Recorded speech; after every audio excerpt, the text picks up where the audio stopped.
médico oncologista, o Dr. Vinícius Lorandi, que vai aparecer aqui na tela com a gente, está ao vivo aqui. Oi, doutor Vinícius, muito boa tarde.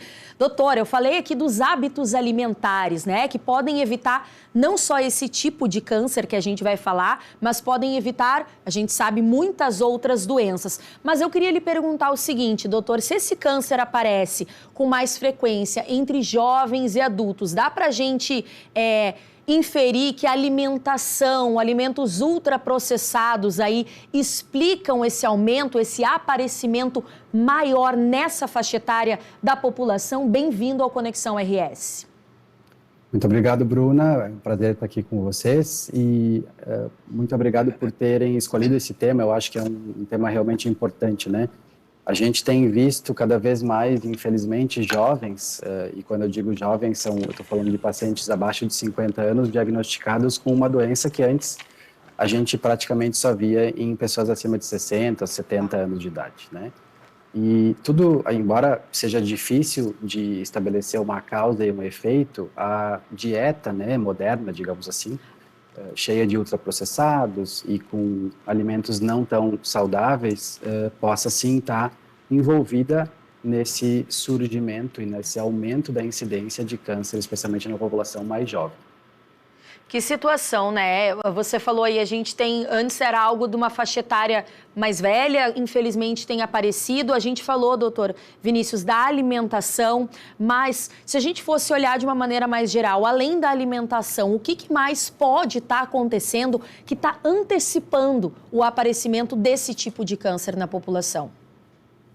É muito interessante essa tua pergunta, porque isso sempre, como eu disse, é muito complexo de provar, né, na oncologia, estabelecer uma causa entre algum fator de risco novo e que isso está gerando uma doença. Então, a gente acredita, assim, que o estilo de vida mais sedentário e os casos de obesidade, de síndrome metabólica, que são todas aquelas doenças que vêm junto com o diagnóstico de obesidade e de sedentarismo, possam também contribuir para o aumento dos casos. É claro que outros fatores genéticos, né, como história da própria família, história pessoal de pólipos no intestino, também contribuem com o aumento dos casos.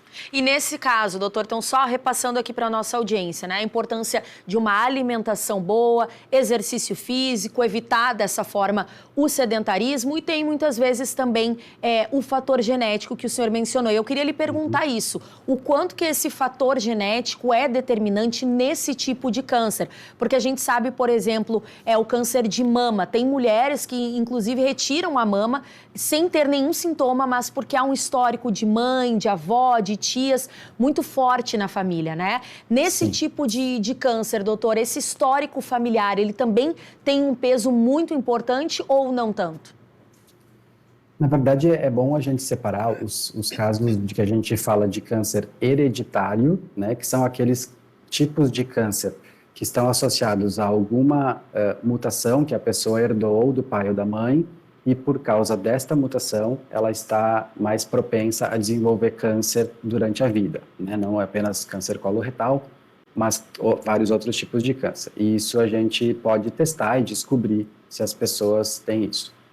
Mas existem os fatores genéticos que a gente não consegue ainda documentar, que a gente não consegue fazer um exame e testar para isso, né? O simples fato de ter, por exemplo, um familiar de primeiro grau na família com um diagnóstico de câncer de cólon ou de reto já aumenta muito a predisposição do indivíduo gerar um tumor. Então, aquelas pessoas que têm um caso familiar precisam sim consultar o seu médico de preferência para decidir quando que vai começar a fazer o rastreamento. Eu emendo aqui já que eu falei sobre rastreamento, que recentemente a gente teve inclusive alterações. Antigamente a gente recomendava para que todas as pessoas, independente de ter fatores de risco ou de terem sintomas, de iniciar com o rastreamento para câncer de cólon a partir dos 50 anos. Não necessariamente com uma colonoscopia, que é o nosso exame principal para verificar isso, mas algum tipo de exame. Existem outros, não existe só a colonoscopia para isso. E hoje a gente tem uma diminuição dessa idade recomendada para cerca de 45 anos. Vejam como isso tomou uma importância nessa população mais jovem, né?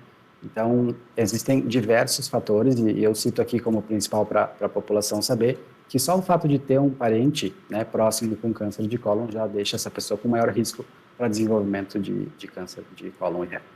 É um alerta que acende, né?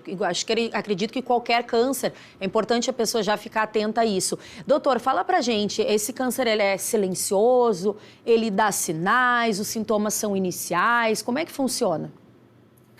Habitualmente, os tumores de cólon, dependendo da onde ele acontece, pode ter sintomas ou não, né? Eu costumo explicar para os pacientes que quanto mais para o fim do intestino, quanto mais perto do reto esse tumor se desenvolve, mais fácil de a gente diagnosticar. Porque, por exemplo, um dos sintomas que acontecem é o sangramento ou a dor ao evacuar, né?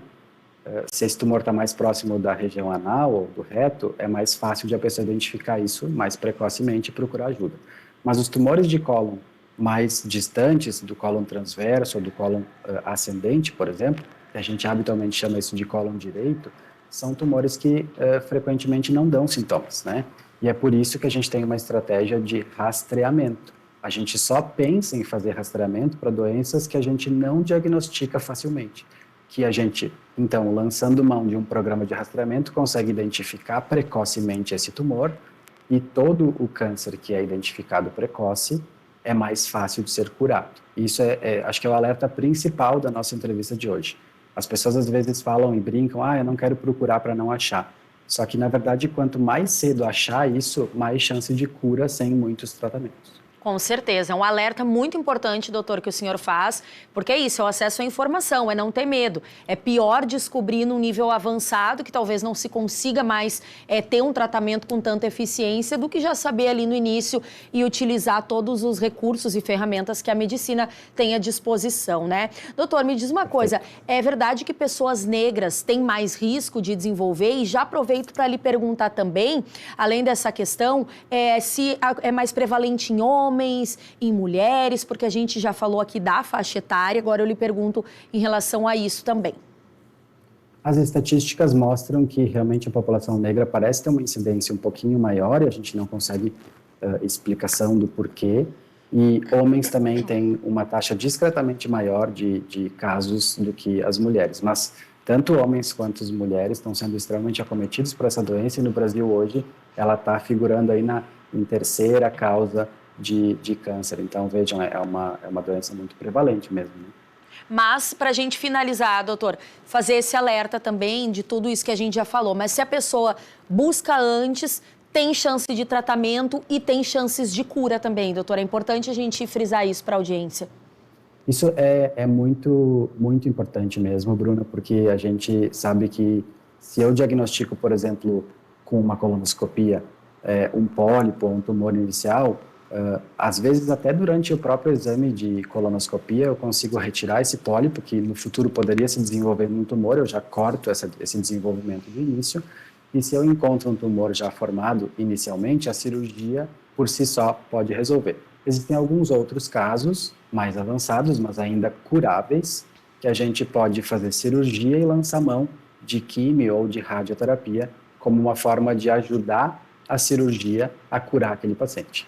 Infelizmente, quando a gente acha a doença fora do intestino, é que fica um pouco mais complexo e a gente tem mais dificuldade de levar esses pacientes à cura, né? Sendo que alguns deles a gente vai lançar mão de tratamentos paliativos que, infelizmente, vão só postergar as coisas e não vão conseguir curar completamente.